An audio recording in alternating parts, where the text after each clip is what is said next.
I want to share my experience. ನಮ್ಮದು ಗ್ರಾಮ ಪಂಚಾಯತಲ್ಲಿ ಅವರು ಯಾವ ಥರ ಪ್ಲಾಸ್ಟಿಕ್ ಡಿಸ್ಪೋಸಲ್ ಮಾಡ್ತಿದೆ ಅಂತ ಅವರು ಎಕ್ಸಾಂಪಲ್ ಕೊಡಲಿಕ್ಕೆ. ಸೊ ಫಸ್ಟ್ ಆಫ್ ಆಲ್ ಅವ್ರು ಏನು ಮಾಡ್ತದೆ ಅಂದರೆ ಪಂಚಾಯತ್ ವೈಸ್ ಮಹಿಳೆಯರು ಗ್ರೂಪ್ ಇರುತ್ತದೆ. So that is called Kudumbashree.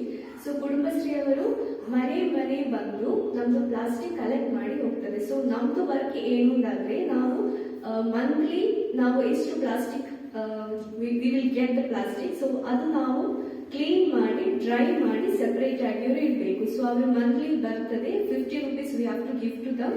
So they will take all these plastics and ಅವರದ್ದು ರೀಸೈಕ್ಲಿಂಗ್ ಮಾಡೋ ಪ್ರೊಸೀಜರ್ಸ್ ಎಲ್ಲ ಅವರು ಮಾಡ್ತಾರೆ. Then one more thing is like ಅವ್ರ ಮನೆ ಬರುವಾಗ they will check our environment and all. It is like clean ಇರ್ತದಾ ಇಲ್ವಾ ಅದು ಚೆಕ್ ಮಾಡ್ತಾರೆ. So if it is not clean ಅವರ ಅದಕ್ಕೆ ಕೂಡ ಫೈನ್ ಆಗ್ತದೆ. ಸೊ ಇಟ್ ಇಸ್ ಲೈಕ್ ಅದು ಫೈನಲಿ ಅದರ ಪ್ರೆಸ್ಟೀಜ್ ಇಶ್ಯೂ ತರ ಆಗಿ ಬಂತು. ಇಟ್ ಇಸ್ ಲೈಕ್ ನಮ್ದು ಮನೆ ಕ್ಲೀನ್ ಇದೆ ಅವರದ್ದು ಮನೆ ಕ್ಲೀನ್ ಇಲ್ವಾ.